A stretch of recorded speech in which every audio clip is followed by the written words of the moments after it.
Il lui a glissé les papiers du divorce sur la table le jour de leur 5e anniversaire de mariage. Le pain au levain était encore dans le four. Les bougies brûlaient encore, et ces mots l'ont blessé plus profondément que n'importe quel couteau. Tu es insignifiante, Charlotte. J'ai besoin d'une femme qui corresponde au monde des milliardaires, pas de la fille d'un jardinier qui sent l'engrais. Il lui a donné 50 000 et lui a dit de disparaître avant le lendemain matin. Ce que Preston Ashford ignorait, c'est que le jardinier, ce vieil homme en salopette boueuse qu'il avait raillé pendant 5 ans, était le propriétaire secret d'un empire de 3 000 milliards de dollars. Le même empire qui s'apprêtait à racheter la société de Preston. Le même homme qui s'apprêtait à entrer dans la salle du conseil, à s'asseoir en bout de table et à prononcer 7 mots qui détruiraient toute la vie de Preston. Je crois que Yodu vient de divorcer de ma fille. Mais voici ce qui rend cette histoire différente. Charlotte n'a pas gagné parce que son père était riche. Elle a tout perdu 2 fois. Elle a été humiliée à la télévision nationale. Elle a été licenciée par son propre conseil d'administration. Elle a été traitée de marionnette, d'imposteur, de plaisanterie. Et elle est revenue, non pas avec l'argent de son père, mais avec sa propre force de caractère. C'est l'histoire d'une femme à qui on a dit qu'elle n'était rien et qui a prouvé qu'elle était tout. Restez jusqu'à la fin, car le rebondissement final était quelque chose que vous ne verrez jamais venir. Leçon et valeur. Déclaration. Avant de commencer, voici ce que cette histoire vous apportera. Ce n'est pas seulement un divertissement. Ce drame recèle de véritables leçons sur la manière de se protéger lors d'un divorce, sur l'importance de tout documenter. Pourquoi vous ne devriez jamais laisser une seule personne contrôler toutes vos finances et la différence entre être sauvé et se sauver soi-même. Si vous retenez ne serait-ce qu'une seule de ces leçons, l'histoire aura rempli son rôle. Car la vérité est simple, on récolte ce que l'on sème. Et les personnes qui essaient de vous rabaisser sont généralement celles qui ont peur de votre grandeur. Si cette histoire vous a ému, si elle vous a mis en colère, ou vous a donné des frissons, ou vous a rappelé votre propre force, rendez-moi un petit service. Cliquez sur le bouton « J'aime ». Cela ne vous coûte rien, mais cela indique à l'algorithme que des histoires comme celle-ci sont importantes. Laissez un commentaire et dites-moi, qu'auriez-vous fait si vous aviez été Charlotte? Auriez-vous pardonné à Preston ou pensiez-vous qu'il avait mérité son sort?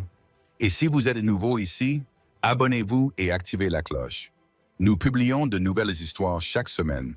Des histoires sur des personnes qui ont été sous-estimées et qui sont revenues plus fortes que tout le monde ne l'aurait imaginé.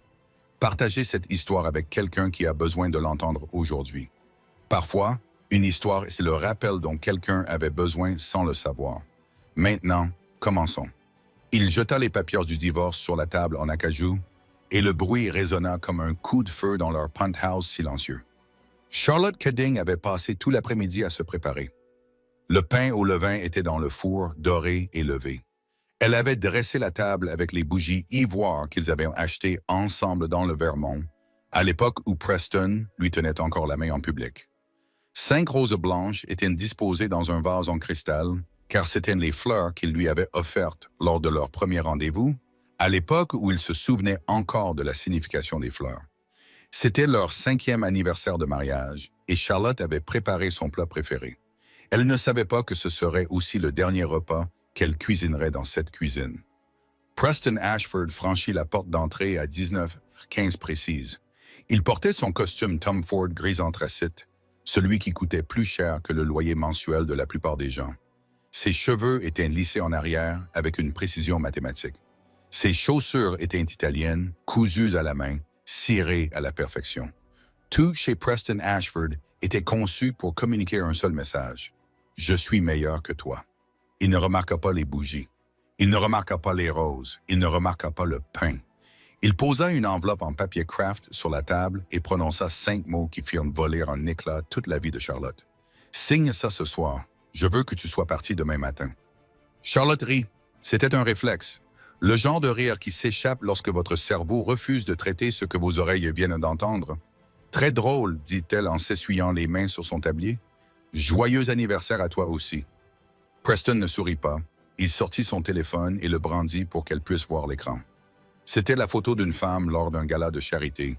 Cheveux de jais, robe rouge, diamant autour du cou. Pas n'importe quel diamant, le collier exact que Charlotte avait admiré 3 mois auparavant chez Tiffany.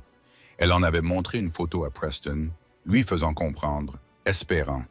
Il avait ri et dit, peut-être pour Noël. Il l'a acheté pour quelqu'un d'autre. Je l'ai acheté pour elle, dit Preston d'une voix neutre et clinique. Elle avait vraiment l'air de le mériter. Charlotte fixa la photo. La femme était Isabella Vance, la vice-présidente du marketing, la fille du sénateur, celle qui se tenait toujours un peu trop près de Preston lors des soirées d'entreprise, tandis que Charlotte faisait semblant de ne pas le remarquer. « Preston, qu'est-ce que c'est ?» murmura Charlotte. « C'est une correction, répondit-il. » Il se dirigea vers l'îlot de cuisine et se servit d'un scotch, un Macallan 25 ans d'âge. Il ne lui en proposa pas. Il ne le faisait plus jamais. Je conclus demain la plus grosse affaire de l'histoire de New York. Charlotte Ashford Dynamics fusionne avec Helios Global. Tu sais ce que cela signifie? Cela signifie que je vais entrer dans le club des milliardaires. Cela signifie des dîners d'État, des galas, le Met Davos. Il fit une pause, laissant le mot Davos flotter dans l'air comme s'il était censé l'impressionner. Puis il fit un geste vers sa tenue, un cardigan beige doux et oversize qu'elle possédait depuis l'université. Ses cheveux étaient attachés en un chignon désordonné. Elle avait une fleur sur la joue. « Et je ne peux pas entrer dans ce monde avec ça », dit-il en agitant la main vers elle comme si elle était une tache sur le mobilier. Charlotte sentit sa poitrine se serrer. « Que veux-tu dire par ça? Je veux dire toi, Charlotte. Tu es petite. Tu te contentes de petites choses. Tu fais du pain, tu fais du bénévolat au refuge. Tu rends visite à ton père dans sa cabane.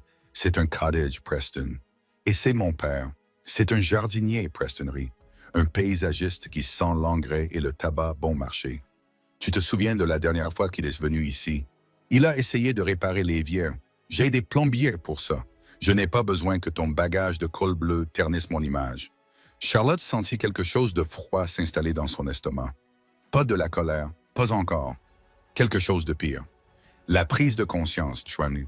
La lente et terrible prise de conscience que l'homme qui se tenait devant elle avait planifié cela depuis longtemps.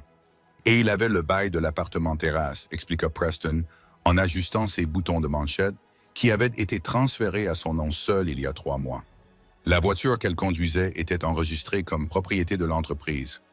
Le compte d'épargne commun, celui auquel elle avait contribué chaque mois grâce à ses modestes revenus de freelance, avait été vidé et transféré sur un compte offshore il y a 6 mois. Son nom avait été discrètement supprimé. Charlotte Keating avait été financièrement effacée de son propre mariage et elle ne s'en était même pas rendue compte. « Le règlement est généreux, » dit Preston en lui lançant l'enveloppe. L'appartement à Portland, la Honda et 50 000 $ en espèces. 50 000 $. 5 ans de mariage, 5 ans à lui préparer ses repas, à recevoir ses clients, à sourire à ses blagues, à se rabaisser pour satisfaire son ego, et son prix était de 50 000 $. Preston consulta sa Rolex. « Je passe la nuit aux Four Seasons. Isabella m'aide à redécorer le penthouse demain. Signe les papiers et laisse les clés sur le comptoir. Ne complique pas les choses, Charlotte. Tu ne peux pas te permettre les avocats que je peux me permettre. » Il attrapa son manteau et se dirigea vers la porte. Sur le seuil, il s'arrêta sans se retourner. « Et Charlotte, emporte ce cardigan ridicule avec toi. Je ne veux pas qu'elle le trouve. » La porte se referma dans un clic. Charlotte resta debout dans le silence. Le pain au levain brûlait. L'alarme incendie se mit à hurler, un cri mécanique perçant qui emplit l'appartement. Elle ne bougea pas. Elle ne tendit pas la main vers le four. Elle n'ouvrit pas la fenêtre. Elle glissa le long du mur de la cuisine et s'assit sur le carrelage froid. Les bougies d'anniversaire scintillaient encore sur la table qu'elle avait dressée pour deux. Le détecteur de fumée hurlait au-dessus d'elle. L'odeur de pain brûlé emplissait la maison qu'elle venait de perdre. « 5 ans, murmura-t-elle à personne en particulier. Je lui ai donné 5 ans et il m'a effacé en 5 minutes. Elle resta assise là pendant longtemps. Puis elle prit son téléphone, le vieux téléphone à l'écran fissuré, et passa 2 appels. Le premier était pour sa meilleure amie. Le second était pour son père.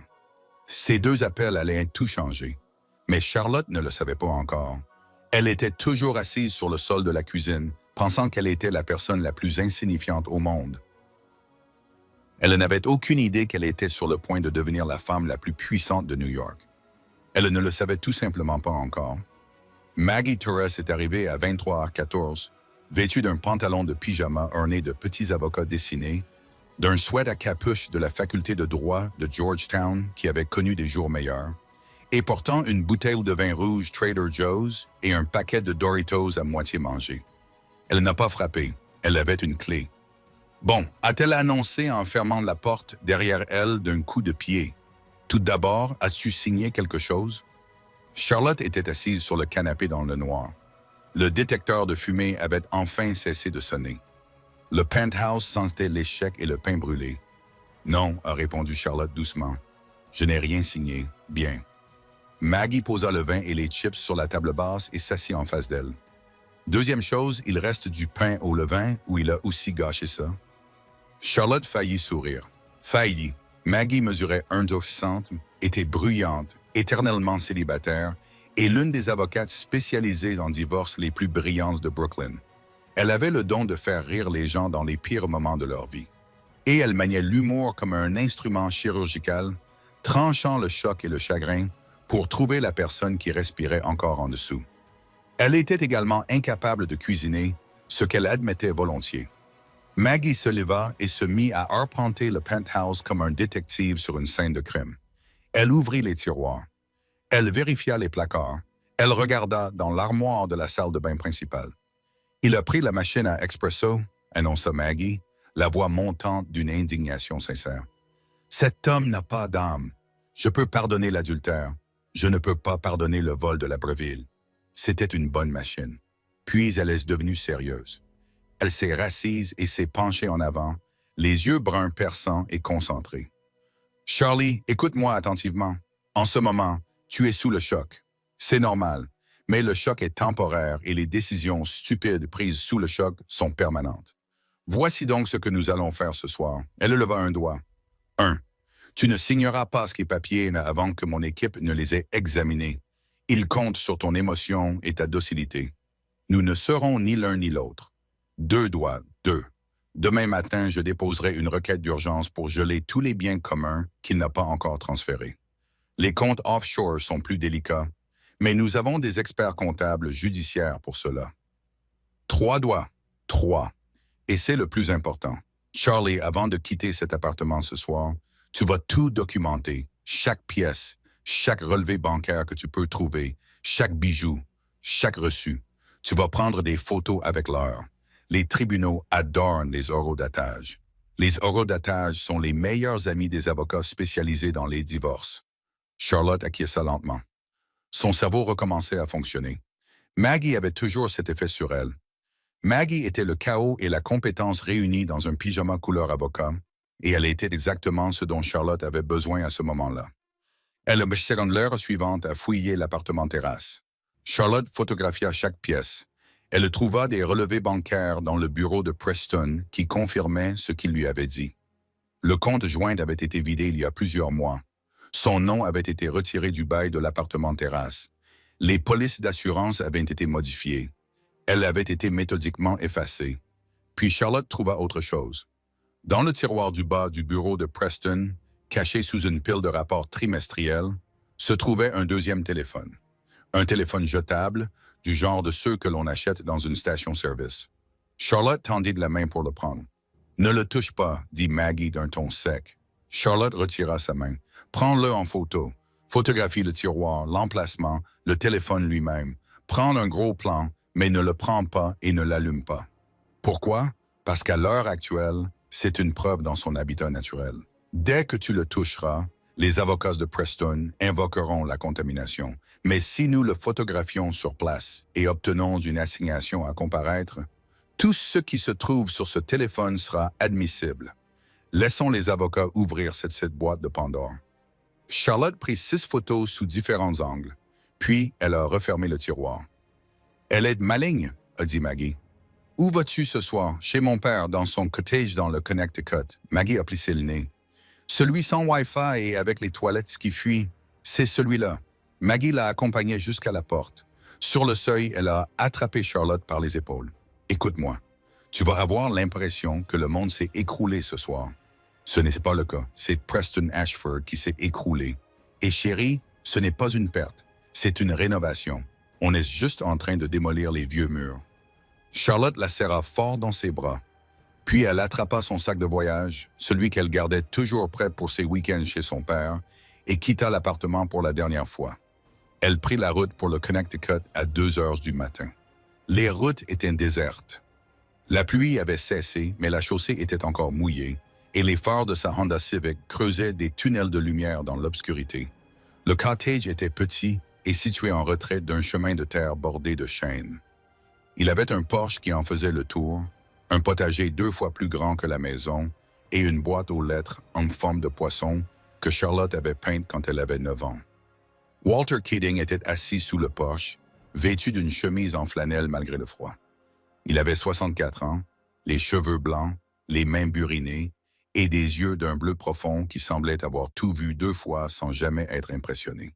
Il ne demanda pas ce qui s'était passé. Il se leva simplement, descendit les marches du porche et serra sa fille dans ses bras pendant qu'elle pleurait. Le lendemain matin, Charlotte lui raconta tout autour d'un café. Walter l'écouta sans l'interrompre. Il but une gorgée de son thermos cabossé, le même qu'il emportait tous les jours depuis aussi longtemps que Charlotte se souvienne. Lorsqu'elle eut terminé, la cuisine était silencieuse, à l'exception du chant des oiseaux à l'extérieur. « Il t'a offert 50 000 $, dit Walter lentement. Comme si j'étais un poste comptable qu'il clôturait. Et la fusion avec Helios, il t'en a parlé? Il a dit que cela ferait de lui un milliardaire. Il a dit qu'il avait besoin d'une femme qui corresponde à ce monde. Walter se leva et se dirigea vers la fenêtre. Il regarda son jardin, des tomates, des tournesols, des herbes qui poussaient à l'état sauvage. Ses mains, rugueuses et calleuses, reposaient sur le rebord de la fenêtre. « Charlie, j'ai quelque chose à te dire. J'aurais dû te le dire il y a longtemps. » Charlotte le regarda. « J'ai des relations dans le monde des affaires, plus que tu ne le penses. Je n'en ai pas parlé parce que je voulais que tu construises ta propre vie sans que l'argent ne change la façon dont les gens te traitent. » Charlotte posa sa tasse de café. « Que veux-tu dire par relation? De combien s'agit-il, papa? » Walter marqua une longue pause, le genre de pause qui en dit long, assez pour faire passer la fusion de Preston Ashford pour un stand de limonade. Il ne dit pas « trillionnaire », il ne dit pas « Helios ». Il n'expliqua rien. Il dit simplement ceci. « Je vais m'en occuper, mais j'ai besoin que tu me fasses confiance. Et j'ai besoin que tu fasses quelque chose de très difficile. Quoi? Signe les papiers du divorce. Donne-lui exactement ce qu'il veut. Laisse-le croire qu'il a gagné. » Charlotte le fixa du regard. Tout en elle criait « non ». Mais elle n'avait jamais vu ce regard dans les yeux de son père auparavant. Ce n'était pas de la colère. C'était quelque chose de plus ancien et de plus dur. C'était le regard d'un homme qui avait été patient pendant très longtemps et qui venait d'obtenir la permission d'arrêter. « Je te verrai demain matin, » dit Walter. « Nous avons des choses à discuter. Et Charlotte, ne t'inquiète pas pour Preston Ashford. » Walter prit son thermos et se dirigea vers la porte. Ce garçon vient de commettre la pire erreur de sa vie. Il ne le sait tout simplement pas encore. Le lendemain matin, le siège social d'Ashford Dynamics bourdonnait d'énergie électrique. C'était le grand jour, l'acquisition, l'accord qui ferait de Preston Ashford un milliardaire et placerait son nom aux côtés des titans de l'industrie américaine. Preston franchit les portes vitrées avec l'assurance d'un dieu. Il portait un costume bleu marine sur mesure de Savile Row qui coûtait probablement plus cher que ce que le père de Charlotte gagnait dans 5 ans. Ses chaussures étaient en cuir italien cousu main. Sa cravate était en soie, de la couleur de l'argent ancien. À ses côtés marchait Isabella Vance, prédatrice et glamour dans une robe fourreau rouge, ses cheveux noirs tombant en boucles parfaites. « Elle a signé ?» demanda Isabella en vérifiant son reflet dans le chrome de l'ascenseur. « Signé et parti », répondit Preston avec un sourire en coin. « De retour dans la boue, où est sa place? »« Bien, » ronronna Isabella en passant son bras sous le sien. « Aujourd'hui, c'est l'avenir qui compte. Mais j'ai entendu une rumeur. Le PDG d'Helios vient en personne. » Preston s'arrêta de marcher. Le PDG d'Helios Global était un fantôme, une apparition. Personne ne connaissait son nom. Il opérait par l'intermédiaire de sociétés écrans, de holdings et de conseils d'administration par procuration. Il n'avait jamais assisté en personne à une fusion. Pas une seule fois en 30 ans. La sécurité en bas est excessive.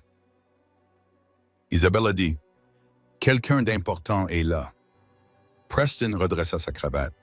Bien, je vais le charmer, lui aussi. Qui qu'il soit, il verra que l'achat d'Ashford Dynamics était la meilleure décision qu'il ait jamais prise. Ils sortirent de l'ascenseur à l'étage de la direction. L'endroit était chaotique. Des assistants couraient avec des cafés, des avocats examinaient des classeurs, les téléphones sonnaient. L'air était chargé d'ambition et d'eau de Cologne coûteuse. Puis Preston remarqua quelque chose qui n'avait pas sa place ici. Dans un coin de la salle d'attente, assis sur un canapé en cuir moelleux qui coûtait 10 000 $, se trouvait un vieil homme. Il portait une salopette en jean délavé, une chemise en flanelle qui avait connu des jours meilleurs et des bottes de travail boueuses qui laissaient des traces sur le sol ciré. Il tenait un thermos cabossé dans une main et un journal plié dans l'autre. Une casquette de baseball délavée couvrait la majeure partie de son visage. On aurait dit qu'il venait de sortir d'une aire d'autoroute. Preston grimaça de dégoût. Il se dirigea vers le bureau de la sécurité. « Pourquoi y a-t-il un vagabond dans ma salle d'attente » lança-t-il. « Le conseil d'administration d'Helios arrive dans 10 minutes. » Le gardien semblait nerveux. « Monsieur, il a un laissez-passer. Il a dit qu'il attendait la réunion de 10 pas. » « Un laissez-passer de qui ?»« Du personnel d'entretien. » Preston ricana et se dirigea directement vers le vieil homme. « Excusez-moi ?» Il tapota agressivement l'épaule de l'homme. « Vous devez partir maintenant. » Le vieil homme baissa son journal. Il avait le visage buriné, profondément marqué par des décennies d'exposition au soleil et au vent. Ses mains étaient dalleuses, de la saleté était visible sous ses ongles. Mais ses yeux étaient d'un bleu perçant, étonnamment vif et étrangement familier, même si Preston ne parvenait pas à les situer. « J'attends le dessert, » dit le vieil homme. Sa voix était calme et grave. « Le 10H est une porte fermée ou une fusion d'1 milliard de dollars, » rétorqua Preston. « Ce n'est pas une file d'attente pour la soupe populaire. Dégagez de mon canapé avant que je fasse appel à la sécurité pour vous expulser. » Le vieil homme baissa les yeux vers ses bottes boueuses posées sur le bord de la table basse en verre. Un canapé confortable, en cuir italien véritable, n'est-ce pas? Vous l'avez payé avec les bénéfices du 3e trimestre. Je l'ai payé avec mon succès. Preston cracha quelque chose que vous ne comprendriez jamais. Regarde-toi. Tu es dans un état pitoyable. Tu sens le paillis. Le vieil homme sourit légèrement. Le paillis est l'odeur de la croissance, mon garçon. Tu sembles préférer l'odeur de l'eau de Cologne et du désespoir. Le visage de Preston devint cramoisi. Sors immédiatement. Je ne laisserai pas mon bureau être souillé par des ordures juste avant la réunion la plus importante de ma carrière. Isabella lui saisit le bras. Preston, calme-toi. Ne fais pas de scène. L'équipe Helios va arriver d'une seconde à l'autre. Ignore-le. L'ascenseur a sonné. 6 hommes en costume noir en sont sortis. Ils se déplaçaient avec une précision militaire, leurs chaussures claquant à l'unisson sur le sol en marbre. C'étaient des avocats internationaux d'Helios, les meilleurs juristes que l'argent pouvait acheter. Terrifiants, sans humour, ils dégageaient une puissance qui rendait les autres avocats nerveux. Preston changea instantanément d'attitude. Il lissa sa veste, il afficha son sourire charmeur. Il se détourna du vieil homme et tendit la main à l'avocat principal, un homme aux cheveux argentés nommé Sterling. « Messieurs, annonça Preston, bienvenue chez Ashford Dynamics. C'est un jour historique. » Sterling ne sourit pas. Il ne regarda même pas la main tendue de Preston. Il regarda au-delà de Preston, vers le canapé. Les 6 avocats passèrent devant Preston sans un mot. Ils s'approchèrent du vieil homme en salopette, puis Sterling, l'avocat d'affaires le plus redouté de la côte Est, s'inclina. « Bonjour, monsieur, » dit Sterling avec une immense révérence. « Les documents sont prêts à être examinés. » Le vieil homme plia son journal, le glissa sous son bras et se leva. Il s'étira le dos, le faisant craquer comme des articulations. Il prit son thermos. « Merci, Arthur, » dit le vieil homme. Preston resta figé. Il cligna des yeux, il regarda le vieil homme, puis les avocats, puis à nouveau le vieil homme. « Je suis désolé, » dit Preston en riant nerveusement. « Est-ce une blague, monsieur Sterling? Cet homme fait-il partie de l'équipe d'entretien ou quelque chose comme ça? » Le vieil homme se tourna vers Preston. Il ôta sa casquette de baseball. Ses cheveux étaient blancs et clairsemés, mais ses yeux bleus étaient durs comme des diamants. Et à ce moment-là, debout dans le bureau le plus cher de Manhattan, vêtu de vêtements qui coûtaient moins cher que le paillasson, Walter Kedding ne semblait pas déplacé. Tous les autres l'étaient. La maintenance, songea Walter. Je suppose qu'on pourrait dire que je gère un portefeuille d'actifs. dont l'un est Helios Global. Preston Pollitt, je m'appelle Walter Keating, dit le vieil homme en tendant une main cailleuse qui avait encore de la terre sous les ongles. Je crois que vous connaissez ma fille, Charlotte. Vous l'avez renvoyée de votre vie hier. Preston ouvrit la bouche. Aucun son n'en sortit. Walter se tourna vers Isabella. Mademoiselle Vance, je connais votre père. Le sénateur Vance, un homme charmant. Un joueur de poker épouvantable. Dites-lui bonjour de la part de Walter.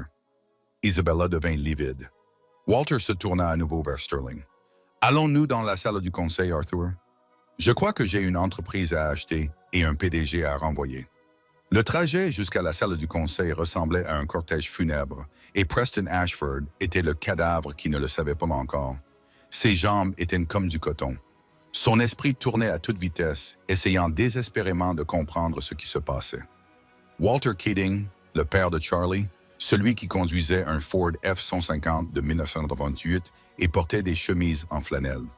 L'homme qui sentait l'engrais et essayait de réparer l'évier du penthouse avec une clé à molette achetée à la quincaillerie. Il était le propriétaire d'Helios Global. C'était impossible. Helios valait 3 000 milliards de dollars. Elle possédait des compagnies maritimes, des entreprises technologiques, des géants pharmaceutiques. Un jardinier ne pouvait pas posséder tout cela. Mais la façon dont les avocats influents s'inclinaient devant Walter, lui tenant la porte, lui tirant la chaise en bout de table, était indéniable. Walter Keating était assis en bout de table dans la salle de réunion comme s'il avait passé toute sa vie à présider des tables. Malgré sa salopette, il imposait le respect dans la pièce avec une gravité terrifiante. Il posa son thermos sur le bois poli. « Asseyez-vous, » dit Walter. Priest s'assit. Isabella s'assit à côté de lui. Elle tremblait. Walter dévissa son thermos et se servit une tasse de café noir. La vapeur s'élevait dans ce silence. Walter commença. Passons en revue l'acquisition d'Ashford Dynamics. Le prix convenu était de 4,2 milliards de dollars. Oui, dit Preston d'une voix cassée. Oui, monsieur. Un prix équitable pour une entreprise en bonne santé. Walter bout une gorgée de café. Mais voyez-vous, j'ai fait quelques recherches. Depuis que vous avez décidé de divorcer de ma fille, j'ai pensé que je n'avais plus à jouer le rôle du gentil beau-père pauvre. Je pouvais enfin être moi-même. Je ne savais pas, balbutia Preston. Charlie ne m'en a jamais parlé. Charlotte se fiche de l'argent, rétorqua Walter. C'est pour ça qu'elle est meilleure que toi. C'est pour ça qu'elle est meilleure que moi. J'ai fait fortune dans l'exploitation minière et les métaux rares dans les années 70. Je détestais les costumes. Je détestais les faux semblants. J'ai donc bâti un empire dans l'ombre et élevé ma fille à apprécier les gens, pas les étiquettes de prix. Walter se pencha en avant. Je pensais que tu étais cet homme, Preston. Pendant 5 ans, je me suis tu. Je t'ai vu lever les yeux au ciel en voyant mon camion. Je t'ai vu acheter des cadeaux bon marché à Charlotte alors que tu t'offrais une montre à 70 000 $. Je me suis dit qu'il était arrogant, mais qu'il travaillait dur et qu'il prenait soin d'elle. Walter sortit un document de sa poche arrière. Il était froissé, plié en deux. Mais lorsqu'il l'a lissé sur la table, l'entête était indubitable. Comptabilité judiciaire, niveau fédéral, mais ensuite j'ai regardé les livres, a dit Walter doucement. Preston a fixé le document. Ses mains ont commencé à trembler. Tu as falsifié les comptes, Preston. Tu as gonflé les revenus du 2e trimestre de 40% pour augmenter la valeur de cette fusion. Vous avez caché des dettes et des sociétés écrans offshore aux îles Cayman, Blue Horizon, Apex Capital, des noms créatifs. Une comptabilité très créative. Isabella se tourna vers Preston, les yeux écarquillés, avec un regard qui semblait exprimer de la peur, mais qui pouvait aussi être du calcul. Preston, est-ce vrai? C'est de la comptabilité créative, protesta Preston, le front couvert de sueur. Tout le monde le fait. C'était pour améliorer la valorisation de la vente. C'est de la fraude, intervint Sterling, la voix tranchante comme un scalpel. Une fraude boursière fédérale. Un crime. Walter prit une autre gorgée de café. Il semblait l'apprécier. Écoutez, si vous étiez encore marié à Charlotte, j'aurais peut-être réglé cela discrètement. Je vous aurais peut-être laissé démissionner, vous aurais donné une indemnité de départ pour lui éviter l'embarras. Les familles se protègent mutuellement. L'expression de Walter changea. La chaleur disparut. Elle fut remplacée par quelque chose de froid, d'ancien et de patient. Mais vous ne faites plus partie de la famille. Vous avez signé les papiers. Vous avez clairement indiqué que vous vouliez être jugé uniquement sur vos mérites professionnels. Alors, laissez-nous vous juger sur vos mérites professionnels. Walter tapota la table. L'accord est annulé, Preston. Elias retire son offre. Preston se leva d'un bond. Vous ne pouvez pas faire ça. Le marché est au courant de cet accord. Si vous vous retirez, le cours de l'action va s'effondrer. Ashford Dynamics ne vaudra plus rien à midi. Exactement, dit calmement Walter. Et quand le cours de l'action sera à zéro, j'achèterai la participation majoritaire pour quelques centimes. Je deviendrai propriétaire de votre entreprise, de vos brevets et de votre bâtiment, et je ne vous paierai pas un centime. C'est de la folie, s'écria Preston. Vous détruisez un actif d'1 milliard de dollars juste pour vous venger d'un divorce. Je suis multimilliardaire, mon garçon. Walter haussa les épaules. Je peux me permettre de brûler 1 milliard de dollars pour donner une leçon. C'est un feu de joie coûteux. Mais j'aime la chaleur. Les portes de la salle du conseil s'ouvrirent. Et Walter ajouta, « Je crois que la nouvelle PDG par intérim est ici pour accepter votre démission. » Preston se retourna. Charlotte entrait dans la pièce, mais elle ne portait pas le cardigan beige. Elle portait un tailleur blanc sur mesure qui lui allait à merveille. Ses cheveux étaient tachés, tombant en cascade. Elle avait l'air puissante, radieuse et complètement transformée. « Bonjour, Preston, » dit-elle d'une voix calme. « Charlie, » murmura Preston, « que fais-tu ici? »« Papa m'a demandé d'intervenir, » répondit-elle en se dirigeant vers l'avant de la pièce. « J'ai un MBA de Stanford. » Preston, tu l'avais oublié? Tu étais toujours tellement occupé à parler de toi que tu n'as jamais remarqué que j'avais terminé première de ma promotion. Charlotte s'assit dans le fauteuil du PDG. Pendant un instant, la pièce fut parfaitement silencieuse. Puis Walter prit la parole. « Monsieur Ashford, vous êtes renvoyé. La sécurité va vous raccompagner. » Deux gardes apparurent aux côtés de Preston. L'un d'eux était Miller. Le même garde que Preston avait licencié 3 mois auparavant et réembauché à un salaire inférieur. Miller ne cachait pas son sourire. Alors qu'il le poussait vers la porte, Preston jeta un dernier regard à Charlotte. Elle était déjà en train de lire les rapports financiers, le front plissé par la concentration. Elle ne leva pas les yeux et, pour la première fois depuis leur mariage, Charlotte Keating ne regarda pas Preston partir. La première semaine de Charlotte en tant que directrice informatique fut un véritable ouragan. Elle travaillait 18 heures par jour. Elle fit appel à un cabinet d'audit externe pour démêler les affaires financières de Preston. Elle rencontra personnellement tous les chefs de service. Elle organisa une réunion générale au cours de laquelle elle révéla à 6 000 employés la vérité sur la fraude et leur promit que leurs emplois, leur retraite et leur dignité étaient assurés. Ils la crurent parce qu'elle ne parlait pas comme une PDG. Elle parlait comme une personne. Maggie arriva de Brooklyn et installa un poste de commandement juridique temporaire dans la salle de conférence. Elle survécut uniquement grâce aux distributeurs automatiques, au café et à ce qu'elle appelait une consommation stratégique de Doritos. Walter resta en retrait. Il donna des conseils, mais n'intervint pas. Il dit à Charlotte, « C'est ton navire maintenant. Je viens de l'acheter pour toi. C'est toi le capitaine. » Pendant une semaine, Charlotte s'est permis de croire qu'elle avait gagné. Les employés se mobilisaient. L'audit révélait toute l'étendue de la fraude de Preston. La presse qualifiait cette prise de contrôle d'entreprise de la plus spectaculaire de ces dernières années. Et le visage de Charlotte était partout. Puis la bombe a explosé. Elle a éclaté un lundi matin sous la forme d'un article en première page du Wall Street Journal. Le titre disait « Reprise de King, un père milliardaire utilise sa fille comme PDG fantoche dans un complot de vengeance contre son ex-gendre. » L'article était dévastateur. Il citait des sources anonymes au sein de l'entreprise affirmant que Charlotte était incompétente et dépassée. Il décrivait Walter Keating comme un trillionnaire vindicatif menant une guerre personnelle. Il comprenait une photo de Charlotte dans le refuge pour sans-abri où elle faisait du bénévolat tous les samedis en servant de la soupe dans une cantine. La légende disait « La nouvelle PDG d'une entreprise de 4 milliards de dollars servait de la soupe la semaine dernière. » Hey, Tom. Anne-Charlotte lut l'article dans son bureau, la porte fermée, ses mains tremblaient. « Il se moque de moi, papa, » dit-elle au téléphone. La voix de Walter était calme. « Qui a lancé cette rumeur ?» demanda-t-il. Ils remontèrent la piste de la fuite en quelques heures. Isabelle Evans. Elle ne s'était pas éclipsée discrètement après le rachat. Elle était allée directement voir la presse et elle ne s'était pas arrêtée là. Isabella avait appelé son père, le sénateur Richard Vance. Et le sénateur Vance avait des amis au sein de la commission bancaire du Sénat. En moins de 48 heures, Charlotte reçut une lettre officielle sur papier à en-tête du Congrès. La commission bancaire du Sénat ouvrait une enquête officielle pour déterminer si Walter Keating avait utilisé sa fille comme prête-nom pour mener une prise de contrôle hostile illégale d'Ashford Dynamics. Charlotte était assise seule dans la salle du conseil à minuit, la lettre du Congrès dans une main. Le Wall Street Journal était étalé sur la table. Son téléphone n'arrêtait pas de sonner, avec des demandes d'interview auxquelles elle ne pouvait pas répondre. Toutes les chaînes voulaient interviewer la princesse Fantoche. Elle appela Maggie. Ils vont toutes prendre Maggie. Non pas parce que j'ai fait quelque chose de mal, mais parce que je suis une cible facile.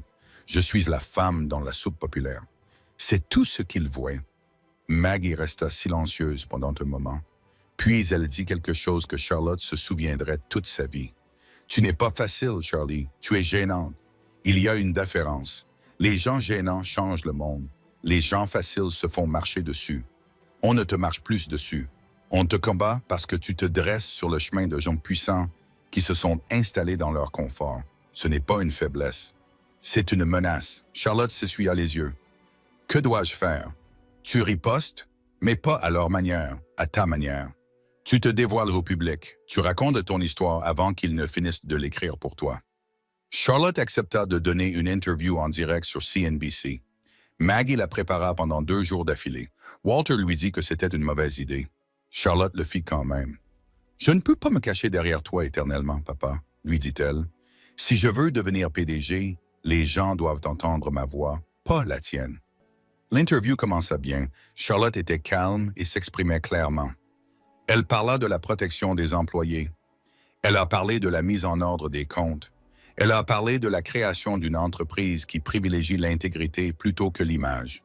Puis l'animateur s'est penché en avant avec cette expression particulière. Cela signifie que quelque chose de terrible est sur le point de se produire.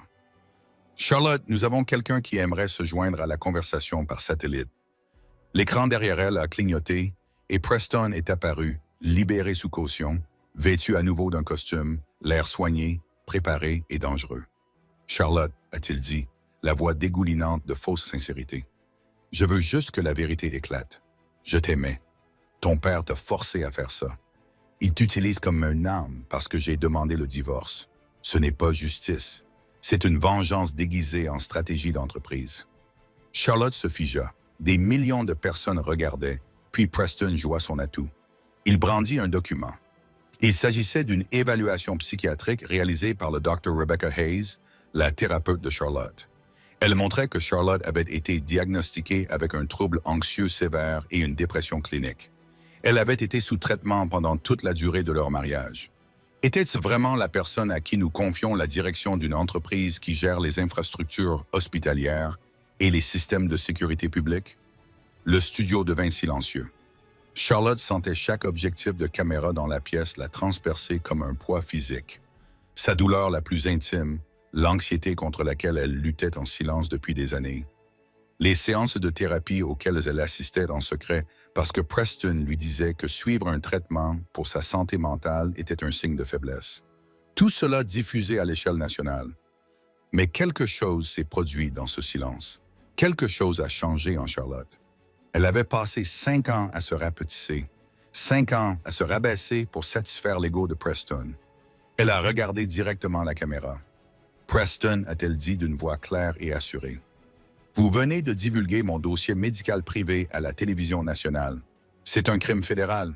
Et oui, je souffre d'anxiété. 30 millions d'Américains souffrent d'anxiété. Cela ne nous rend pas faibles. Cela nous rend humains. Ce qui rend quelqu'un faible, c'est d'avoir tellement peur d'une femme qui possède une recette de levain qu'il faut détruire sa vie privée médicale juste pour se sentir puissant. » Internet a explosé. En moins d'1 heure, le hashtag #CharlieStrong était en tête des tendances, mais le mal était fait. Le conseil d'administration a convoqué une réunion d'urgence le lendemain matin.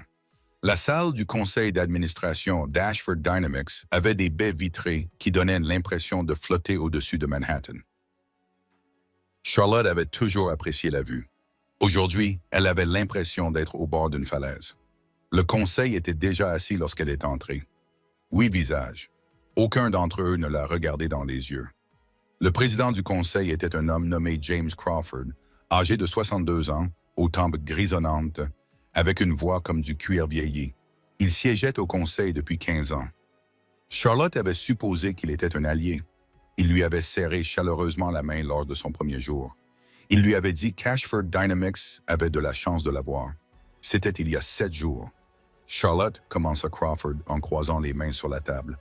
Personne dans cette pièce ne doute de votre intelligence. Votre travail au cours des 2 premières semaines a été remarquable, mais la situation est devenue intenable. Charlotte sentit le sol se dérober sous ses pieds. L'enquête du Congrès, poursuivit Crawford, la couverture médiatique, l'embuscade satellite sur CNBC. Les investisseurs institutionnels retirent leur position. Nous avons perdu 15% de notre capitalisation boursière depuis la diffusion de l'interview. L'action est en chute libre. Je suis en train de stabiliser l'entreprise, dit Charlotte. L'audit est en avance sur le calendrier. Nous avons récupéré 200 millions de dollars de dettes cachées. Les employés me font confiance. Crawford acquiesça. Et ce travail est apprécié, mais la confiance ne fait pas bouger les marchés, Charlotte. C'est la perception qui les fait bouger. Et pour l'instant, la perception est que cette entreprise est dirigée par une femme mise en place par son père milliardaire dans le cadre d'une vendetta personnelle. Le conseil d'administration a voté la nomination d'un PDG indépendant temporaire pendant la durée de l'enquête du Congrès. Charlotte regarda autour de la table. Tous les visages étaient baissés. Vous me renvoyez. Elle a dit que nous protégions l'entreprise. Vous vous protégez vous-même. Silence. Charlotte se leva. Elle ne cria pas. Elle ne pleura pas. Elle prit son sac, lissa son tatilleur et sortit. Dans le couloir, des déménageurs étaient déjà en train d'emballer son bureau. Elle pouvait les voir à travers les parois vitrées, en train de mettre ses effets personnels dans des cartons. Les plantes qu'elle avait apportées de chez elle, la photo encadrée d'elle et de son père à la maison de campagne, un petit pot en céramique contenant du levain. Elle a pris l'ascenseur seule, les chiffres défilant à l'envers, 80, 60, 40, 20. Dans le hall, un agent de sécurité à qui elle avait toujours été aimable chaque matin, un jeune homme nommé Jeffers, à qui elle demandait toujours des nouvelles des matchs de football de sa fille, l'attendait avec une expression douloureuse. « Mademoiselle Cadding, dit-il, je suis désolé, mais j'ai besoin de votre badge. » Charlotte le détacha. Sa main était ferme, mais sa voix ne l'était pas. « Prenez soin des plantes dans le bureau du coin, dit-elle. Elles ont besoin d'être arrosées tous les mardis. » Elle franchit les portes tournantes et sortit sur le trottoir. Pas de voiture, pas de chauffeur, pas de titre. Il pleuvait. Une pluie froide et persistante, typique de New York, qui imprégnait tout. Charlotte se tenait sur le même tronçon de trottoir où Preston avait trébuché quelques semaines auparavant, et elle comprit quelque chose qu'elle n'avait pas compris auparavant. Le système se moquait de savoir qui avait raison. Il se souciait de savoir qui était pratique. Et Charlotte Keating avait cessé d'être pratique. Elle marcha 40 pâtés de maison sous la pluie jusqu'à l'appartement de Maggie à Brooklyn. Lorsqu'elle arriva, elle était trempée. Elle frappa à la porte. Maggie ouvrit, la regarda et la fit entrer sans un mot. Maggie lui tendit une serviette et un verre de vin. « J'ai tout perdu, Maggie. J'ai encore tout perdu. »« Tu as perdu un titre, » dit Maggie. « Tu ne t'es pas perdu toi-même. Il y a une énorme différence. » Maintenant, assieds-toi et mange cette horrible lasagne que j'ai préparée et réfléchissons à la manière de tout brûler légalement. Charlotte s'assit à la petite table de cuisine de Maggie. La lasagne ressemblait à une expérience scientifique. Elle en prit une bouchée. « Maggie, qu'est-ce que c'est? » « Une lasagne. Ce n'est pas une lasagne, c'est un crime de guerre contre les pâtes. » Notez. Maintenant, concentre-toi. Charlotte ne se concentra pas.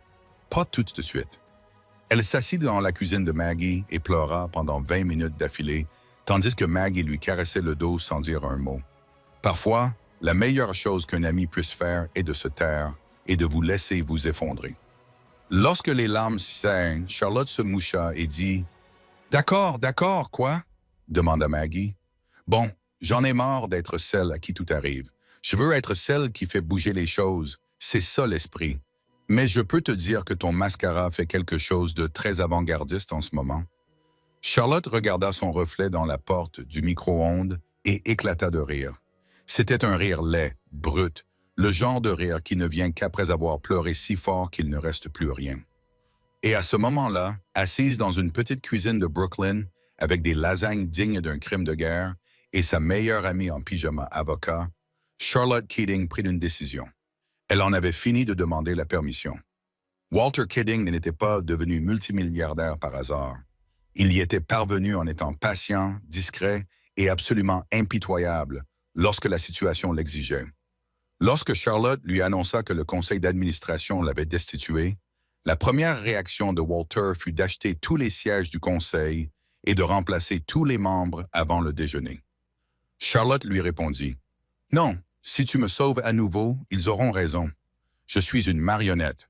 Je dois m'en sortir toute seule, papa. » Walter la regarda longuement, puis il acquiesça. « De quoi as-tu besoin de ma part? »« Des ressources, pas d'action. J'ai besoin d'accéder à ton équipe juridique. J'ai besoin des données comptables judiciaires. Et j'ai besoin que tu me fasses confiance comme tu m'as demandé de te faire confiance. » Walter sourit. C'était un petit sourire fier. « La table est à toi, Charlotte. Joue comme tu l'entends. » La première décision de Charlotte fut celle à laquelle personne ne s'attendait. Elle appela Isabella Vance. « Retrouve-moi seule. Pas d'avocat, pas de presse. » Isabella accepta. Elle était curieuse, probablement en train de planifier une autre attaque. Elles se sont rencontrées dans un restaurant à Queen, pas un endroit branché pour le brunch. Un vrai restaurant avec des banquettes en vinyle craquelé, un café qui semblait avoir été sur le feu depuis mardi dernier, et une serveuse nommée Dolores qui appelait tout le monde « chérie » et se moquait des rachats d'entreprise. Deux femmes étaient assises à une table en forme de U. L'une venait de tout perdre. L'autre l'avait trahi de toutes les manières possibles. Charlotte prit la parole la première. « C'est toi qui as divulgué l'article du Wall Street Journal. Tu as envoyé ton père à mes trousses. Tu essaies de t'imposer comme la puissance derrière le PDG fantoche que le conseil d'administration choisira pour me remplacer. » « Je sais tout cela, Isabella. » Isabella bua une gorgée de café. Elle ne broncha pas. « Et tu vas m'aider à renverser le conseil d'administration à la place. » Isabella posa sa tasse. « Pourquoi ferais-je cela? » Charlotte fouilla dans son sac et en sortit un dossier. À l'intérieur se trouvaient des impressions, des photos, des orodatages. « Parce que j'ai trouvé le deuxième téléphone, » dit Charlotte, « le téléphone jetable de Preston, celui que j'ai photographié la nuit où il m'a mise à la porte. Maggie a obtenu une assignation à comparaître. Le téléphone contenait 14 mois de SMS, pas seulement à toi, Isabella, mais aussi à James Crawford, le président du conseil d'administration. » Isabella perdit légèrement son sang-froid. Juste assez. « Crawford était complice de la fraude, » continua Charlotte. « Il recevait des pots de vin sur chaque transfert offshore. Il était au courant pour Blue Horizon. Il était au courant pour Apex Capital. Il a approuvé les chiffres gonflés des revenus parce qu'il touchait une part. » Charlotte se pencha en avant. « Crawford ne m'a pas renvoyé pour protéger l'entreprise. Il m'a renvoyé pour se protéger lui-même. Et dès que l'enquête du Congrès se rapprochera, il vous jettera en pâture au loup pour sauver sa peau. Vous le savez. Vous êtes trop intelligente pour ne pas le savoir. » Isabella fixa le dossier. « Si Crawford tombe, il emmènera tout le monde avec lui, » dit Isabella doucement. « Y compris moi. Pas si vous coopérez. Je n'ai pas besoin de vous détruire, Isabella. J'ai besoin que vous restiez exactement ce que vous avez toujours été, une survivante qui choisit le camp des gagnants. » Isabella resta silencieuse pendant un long moment. Le restaurant s'agitait autour d'elle. Dolores leur resservit du café. Un homme au comptoir riait en regardant son téléphone. « Vous n'êtes pas la femme que Preston a décrite, » dit finalement Isabella. « Non, » répondit Charlotte.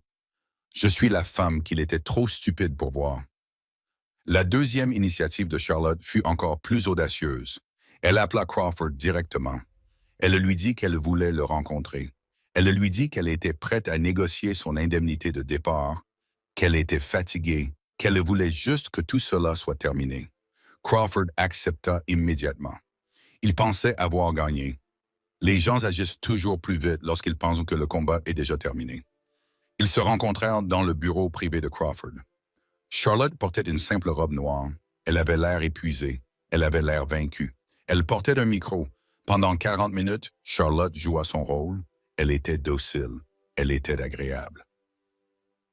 Elle raconta à Crawford un mensonge soigneusement élaboré selon lequel Walter était sur le point de vendre ses parts dans Helio et de partir, que le vieil homme était fatigué et voulait simplement retourner dans son jardin. Crawford s'est détendu. Quand les gens pensent avoir déjà gagné, ils baissent leur garde. Ils disent des choses qu'ils ne diraient jamais autrement. Entre vous et moi, Charlotte, a dit Crawford en se calant dans son fauteuil en cuir avec un verre de bourbon. Tout cela n'a jamais concerné l'entreprise. Preston et moi avions un accord. Il s'occupait de la comptabilité créative. Je m'occupais du conseil d'administration. Nous nous sommes partagés les bénéfices des transferts offshore à 70-30.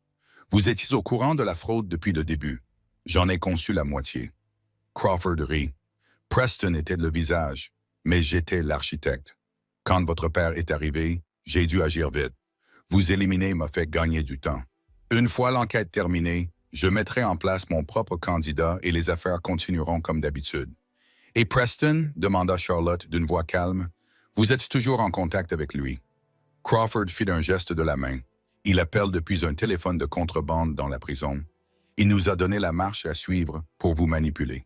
Il a dit, elle est faible, poussez-la une fois et elle s'effondrera. Je suppose qu'il avait raison. Charlotte sourit. Il avait raison au sujet de l'ancienne Charlotte, dit-elle. Elle se leva, elle déboutonna légèrement sa veste, révélant le bout du fil. Le visage de Crawford prit la couleur du béton humide. Charlotte remit l'enregistrement et le témoignage sous serment d'Isabella au FBI un mardi matin. Le mardi après-midi, les agents fédéraux avaient perquisitionné le bureau de Crawford, saisi ses ordinateurs et trouvé un coffre-fort caché derrière un tableau représentant un voilier qui coûtait probablement plus cher que la maison de la plupart des gens. Mais Charlotte n'est pas allée voir la presse. Elle n'a pas tenu de conférence de presse. Elle n'a pas tweeté. Elle a fait quelque chose qui a surpris tout le monde, y compris son père. Elle s'est adressée directement aux employés. Elle a loué une salle de conférence au Marriott, en face du siège social d'Ashford Dynamics. Elle a envoyé un email personnel à chaque chef de service, chaque chef d'équipe, chaque chef d'équipe. 200 personnes se sont présentées le mercredi après-midi, perplexes, curieuses et effrayées. Charlotte s'est tenue devant eux. Pas de podium, pas de prompteur, pas de tailleur chic. Elle portait une simple blouse blanche et un pantalon foncé. Elle avait l'air de ce qu'elle était, une femme qui avait traversé l'enfer et qui était toujours debout. « Je ne suis pas ici en tant que PDG », a-t-elle déclaré. « J'ai été démise de mes fonctions, comme vous le savez. Je ne suis pas ici en tant que fille de Walter Keating, même si je suis fier d'être sa fille. Je suis ici en tant que personne qui sait ce que l'on ressent lorsqu'on vous dit que vous n'êtes pas à la hauteur. » Elle fit une pause. Preston m'a dit cela. Le conseil d'administration m'a dit cela. La presse vous a dit cela à propos de votre entreprise. Ils ont dit qu'Ashford Dynamics était une entreprise en difficulté. Ils ont dit que la marque était toxique. Ils ont dit que vous devriez vous inquiéter pour votre avenir. Elle regarda autour d'elle. Mais cette entreprise, ce n'est pas Preston Ashford. Et ce n'est pas Charlotte Keating, c'est vous. Chaque brevet, chaque ligne de code, chaque nuit blanche, chaque problème résolu et chaque produit expédié, c'était vous. Et je vais me battre pour que vous ne perdiez pas vos retraites, vos emplois ou votre dignité à cause d'hommes qui ont traité cette entreprise comme leur compte bancaire personnel. La salle resta silencieuse pendant 3 secondes. Puis quelqu'un au fond de la salle a commencé à l'applaudir. Puis une autre personne. Puis toute la salle s'est levée. C'était la première ovation debout que Charlotte Keating ait jamais reçue. Et contrairement aux applaudissements polis qu'elle avait reçus lorsque le conseil d'administration l'avait nommée PDG, ceux-ci étaient sincères. Elle les avait mérités non pas par son pouvoir, mais par son honnêteté. Le lendemain, le FBI a terminé l'examen du coffre-fort de Crawford. Ce qu'ils ont trouvé a tout changé. Crawford avait conservé des documents qui prouvaient que Preston Ashford n'avait pas seulement commis une fraude financière. 3 ans plus tôt, Preston avait identifié une petite start-up spécialisée dans l'intelligence artificielle, dirigée par une femme nommée Dr. Sarah Caldwell. Le Dr. Caldwell avait développé une architecture de réseau neuronal révolutionnaire qui allait devenir la colonne vertébrale de la plateforme DFR d'Ashford Dynamics. Preston n'a pas obtenu de licence pour cette technologie. Il n'a pas acquis la société de manière équitable. Il a ruiné la start-up du Dr. Caldwell par une série de manœuvres juridiques prédatrices, puis a débauché son équipe d'ingénieurs et s'est approprié la technologie. Le Dr. Caldwell est tout perdu. Son entreprise, ses recherches, sa réputation. Elle enseignait désormais l'informatique de base dans un collège communautaire du New Jersey. Maggie a appelé Charlotte pour lui annoncer la nouvelle. Il n'a pas seulement falsifié les comptes, Charlie. Il a volé toute la recette, la technologie de base qui faisait la valeur d'Ashford Dynamics. Il l'a volé à une femme, puis il l'a effacé. Charlotte s'est rendue dans le New Jersey le lendemain. Elle a trouvé l'adresse du Dr. Caldwell dans les registres publics. C'était un modeste duplex avec un petit jardin devant et un chat qui dormait sous le porche. Charlotte a frappé à la porte. Une femme d'une quarantaine d'années lui a ouvert. Elle avait les yeux fatigués et des taches d'encre sur les doigts. « Dr. Caldwell, a dit Charlotte, je m'appelle Charlotte Keating. Mon ex-mari a volé le travail de toute votre vie.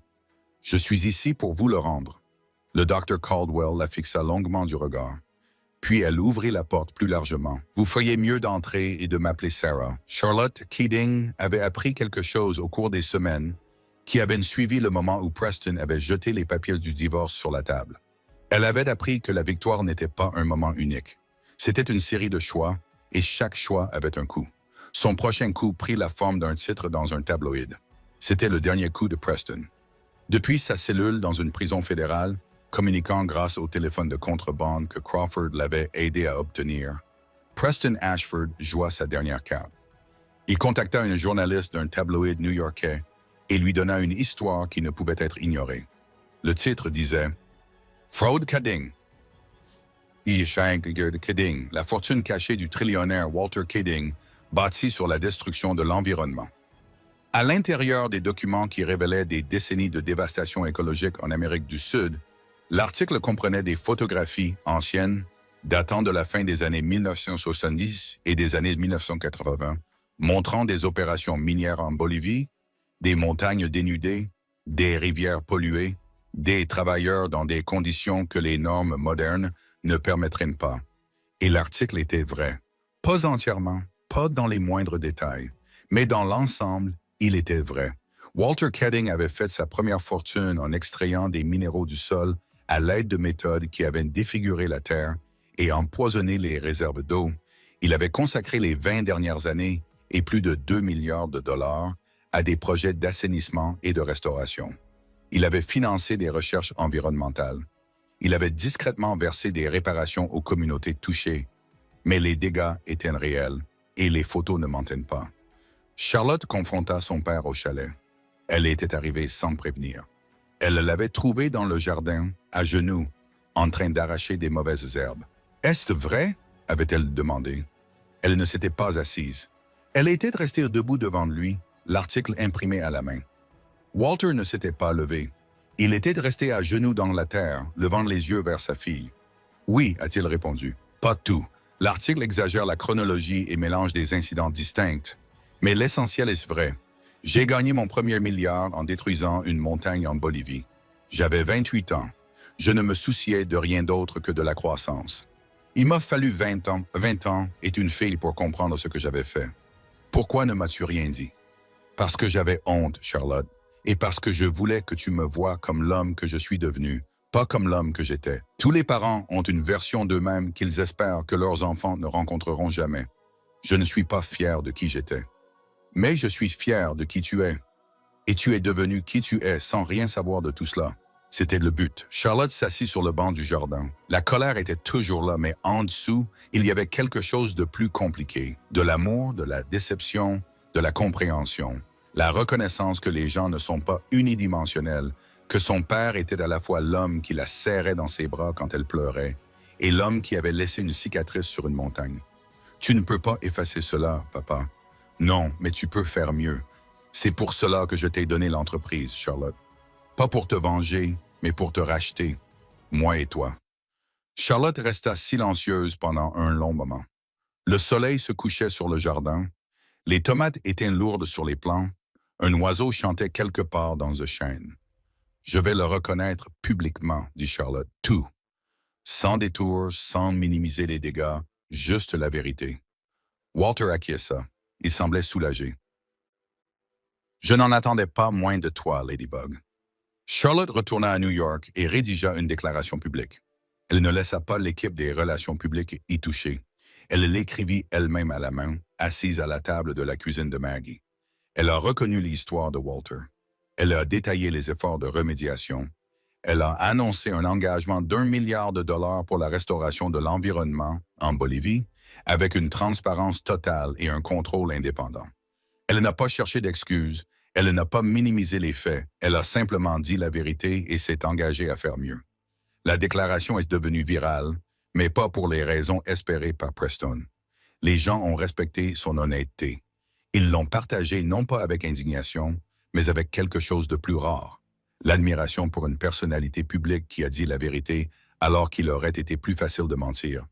Et puis Charlotte a fait autre chose. Elle a convoqué une conférence de presse, s'est présentée devant les caméras et a dit quelque chose qu'aucun PDG dans l'histoire des affaires américaines n'avait jamais dit auparavant. La fortune de mon père a été bâtie sur des pratiques qui ont causé un préjudice réel à des personnes réelles et à des écosystèmes réels. Je ne peux pas changer cela, mais je peux changer ce que cette fortune fera à l'avenir. À compter d'aujourd'hui, je crée le Caldwell Innovation Fund, un fonds de 500 millions de dollars destiné à soutenir les femmes inventeurs et entrepreneurs dont le travail a été volé, supprimé ou attribué à quelqu'un d'autre. Ce fonds porte le nom du Dr. Sarah Caldwell, dont les recherches révolutionnaires en matière d'intelligence artificielle ont été volées par mon ex-mari et utilisées comme base pour cette entreprise. Le Dr. Caldwell sera la première présidente du fonds. Au premier rang de la conférence de presse, le Dr. Sarah Caldwell s'est essuyé les yeux. À côté d'elle, Maggie souriait si largement que son visage semblait sur le point de se fendre. Au dernier rang, vêtu d'une salopette propre et de sa plus belle chemise en flanelle, Walter Keating buvait une gorgée de son thermos sans dire un mot, mais ses yeux brillaient. Le procès de Preston Ashford a eu lieu 6 mois plus tard, devant la Cour fédérale du district sud de New York. La salle d'audience était bondée. Les journalistes de toutes les grandes chaînes se bousculaient pour obtenir une place. Ils n'étaient pas là pour voir la justice rendre son verdict. Ils étaient là pour voir un tétan tombant. Preston était assis à la table de la défense, l'air squelettique. Le coiffeur de la prison lui avait fait une coupe techniquement soignée, mais qui n'avait pas la précision à 500 $ à laquelle il était habitué. Son avocat commis d'office, un homme nommé Clenay, qui sentait le café froid, fouillait dans des papiers à côté de lui. L'accusation a d'abord appelé Isabella Vance à la barre. Elle est apparue vêtue d'un modeste blazer gris anthracite. Elle a détaillé chaque fraude, chaque société écran, chaque chiffre d'affaires gonflé, chaque paiement secret à Crawford. Lorsque l'avocat de Preston l'a accusé d'être une amante délaissée fabriquant des preuves, la réponse d'Isabella a été chirurgicale. J'étais un atout stratégique dont il s'est débarrassé lorsque j'ai perdu de ma valeur. Cela vous semble familier? Il fait cela à tout le monde, à ses épouses, à ses partenaires commerciaux, à ses employés. Le schéma est toujours le même. Il les charme, les utilise, puis s'en débarrasse. Je n'étais pas une amante, j'étais un outil qu'il a oublié de mettre sous clé. Crawford a ensuite témoigné dans le cadre d'un accord avec le procureur. Il a confirmé la conspiration du conseil d'administration. Il a confirmé les appels téléphoniques passés en cachette depuis la prison.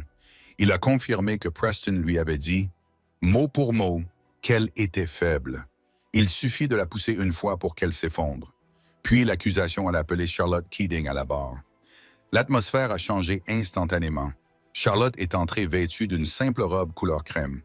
Elle ne portait pas son tailleur de pouvoir. Elle ne jouait pas un rôle. Elle semblait calme. Elle semblait être la seule personne dans la salle à ne pas se battre pour quelque chose, car elle avait déjà gagné. Elle s'assit à la barre des témoins. « Mademoiselle Keating, commença le procureur, la défense de M. Ashford affirme que vous et votre père avez orchestré une prise de contrôle hostile et vindicative, que vous l'avez piégé. Que répondez-vous à cela? » Charlotte regarda le jury, puis elle a regardé Preston. Pour la première fois depuis des mois, leurs regards se sont croisés. Preston a essayé de retrouver son ancien regard noir, celui qui la poussait à s'excuser pour des choses qu'elle n'avait pas faites. Cela n'a pas fonctionné. Elle l'a regardé avec quelque chose de pire que de la colère. Elle l'a regardé avec pitié. « Mon père n'a pas acheté Ashford Dynamics pour détruire Preston », a déclaré Charlotte. « Il l'a acheté pour sauver 6 000 employés, dont Preston jouait avec les retraites. Il l'a acheté parce que Preston avait cessé d'être un PDG et était devenu un prédateur, se nourrissant des personnes qui lui faisaient confiance. L'avocat de Preston insista lors du contre-interrogatoire. N'est-il pas vrai que vous portiez un micro pour piéger M. Crawford? N'est-il pas vrai que vous avez joué la comédie devant les caméras, simulant des larmes pour manipuler l'opinion publique? N'êtes-vous pas, Madame l'avocate, simplement une version plus sophistiquée de la même tromperie dont vous accusez mon client? Charlotte resta silencieuse pendant un moment. Lorsqu'elle prit la parole, sa voix était ferme. Pendant 5 ans, votre client m'a fait croire que j'étais insignifiante. Il m'a fait croire que j'avais de la chance qu'il me regarde. Il a joué le rôle d'un mari aimant alors qu'il volait les actionnaires, couchait avec sa vice-présidente et détruisait la carrière d'une femme brillante dont il s'appropriait le travail. Son jeu a duré 5 ans. La mienne a duré 5 minutes. J'ai simplement parlé son langage pour qu'il comprenne enfin. Elle se pencha en avant, regardant désormais Preston droit dans les yeux. Quant au piège, on ne peut pas piéger un homme qui est déjà en fuite. Preston fuyait la vérité bien avant que mon père ne signe un chèque. Je n'ai fait que construire un mur pour qu'il soit enfin obligé de s'arrêter. La salle d'audience resta silencieuse pendant 3 longues secondes. Même la sténographe cessa de taper. Le verdict est tombé au bout de 4 heures. 14 chefs d'accusation, 14 condamnations, fraude boursière, fraude électronique, complot en vue de blanchir de l'argent, vol de propriété intellectuelle, obstruction à la justice. La liste était longue. La juge, une femme sévère qui n'avait aucune patience pour l'arrogance des cols blancs, regarda Preston par-dessus ses lunettes. Monsieur Ashford, vous avez bénéficié de tous les avantages dans cette vie. Une éducation, des opportunités, du talent, une femme qui vous aimait. Vous avez utilisé tout cela pour abuser de la confiance des autres. Vous avez traité l'économie comme un casino et votre famille comme des dommages collatéraux. Je vous condamne à 25 ans de prison fédérale, sans possibilité de libération conditionnelle pendant les 20 premières années. Le marteau tomba. On aurait dit une porte qui se refermait pour toujours. Preston ne cria pas. Il ne se débattit pas. Il s'affaissa simplement sur sa chaise. Son énergie s'est échappée de lui comme l'eau d'un verre fissuré. Charlotte a regardé. Elle n'a pas souri. Elle ne s'est pas réjouie. Elle les a regardés lui passer les menottes et l'emmener. Puis elle s'est levée, a fait un signe de tête au procureur et est sortie. Maggie l'attendait dans le couloir. « Comment te sens-tu? » Charlotte y a réfléchi. Vide. Je pensais que je me sentirais triomphante. Je me sens juste épuisée. Ce n'est pas du vide, dit Maggie. C'est une conclusion. Les 2 sentiments sont similaires, mais l'un d'eux te permet d'aller de l'avant. Charlotte regarda sa meilleure amie. La femme qui était venue lui apporter du vin et des Doritos lors de la pire nuit de sa vie. La femme qui avait préparé des lasagnes immangeables et qui appelait ça cuisiner. La femme qui n'avait jamais dit à Charlotte de maigrir. Maggie. Charlotte dit « Oui, merci pour tout, les mauvaises lasagnes, les bons conseils, tout. » Maggie sourit. « C'est à ça que servent les amis, Charlie. Enfin, pour les conseils, pour les lasagnes, je m'améliore. » Elles sortirent ensemble du tribunal et se retrouvèrent dans la lumière du soleil. 1 an plus tard, le domaine Keading dans les Hamptons était en pleine floraison. Ce n'était pas un jardin manucuré et stérile comme dans un catalogue. C'était une explosion de couleurs. Des fleurs sauvages et des hortensias, des chênes centenaires offrant une ombre fraîche et profonde, des potagers s'étendant à perte de vue. Walter Keading était à genoux dans la terre, vêtu d'une salopette encore plus vieille et plus sale que celle qu'il portait lors de la réunion de fusion. Il taillait un rosier récalcitrant et fredonnait un air que Charlotte ne reconnaissait pas. « Papa, tu vas avoir de la terre sur le nez !» cria Charlotte depuis la terrasse. Elle était assise à une table en fer forgé, penchée sur une tablette. L'écran affichait le rapport sur les résultats du 3e trimestre de King Dynamics. Les actions avaient augmenté de 22 %. La division énergie propre, que Preston avait qualifiée de gaspillage de ressources, était désormais le secteur le plus rentable de l'entreprise. Le Caldwell Innovation Fund avait approuvé ses 50 premières subventions. Le Dr Sarah Caldwell avait été nommée directrice technique. « La terre est bonne pour le thym », grogna Walter en se levant et en se craquant le dos. Le crissement du gravier annonça l'arrivée d'un visiteur. Une Volvo Break cabossée s'engagea dans la longue allée. Un homme en sortit. Il était grand, avait les cheveux bruns en bataille et portait une chemise en flanelle retroussée jusqu'au coude. Il tenait un tube d'architecte dans une main et un sac de bagel dans l'autre. « C'est lui ?» demanda Walter en plissant les yeux face au soleil. « C'est Daniel », répondit Charlotte. Une véritable chaleur envahit ses joues. « Il sait qui tu es. Il sait que je travaille dans la gestion d'une entreprise technologique. Il pense que tu es un paysagiste à la retraite. Il veut te demander conseil sur la composition du sol pour le jardin communautaire qu'il est en train de concevoir. » Walter observa la silhouette qui s'approchait. « Il conduit une Volvo », nota Walter avec approbation, « et il apporte des bagels. Je l'aime déjà. »« Papa, je suis sérieuse. » Le dernier conduisait une Porsche et apportait des papiers de divorce. C'est une nette amélioration. Daniel remonta l'allée avec un sourire timide. Il n'avait aucune idée qu'il marchait vers une multimilliardaire et l'une des femmes d'affaires les plus puissantes du pays. Il voyait juste une femme sympathique et son père. « Bonjour », dit Daniel en brandissant le sac. « J'espère que Sésame va bien. »« Et monsieur, Charlie m'a dit que vous étiez un expert en matière de niveau d'azote et de sol. J'aimerais avoir votre avis sur l'aménagement du jardin. » Walter essuya ses mains sales sur sa salopette et tendit la main au jeune architecte. « J'y connais un peu », dit Walter en serrant fermement la main de Daniel. « Le secret de Daniel, c'est qu'on ne peut pas forcer les choses à pousser. Il faut créer le bon environnement, puis laisser faire la nature.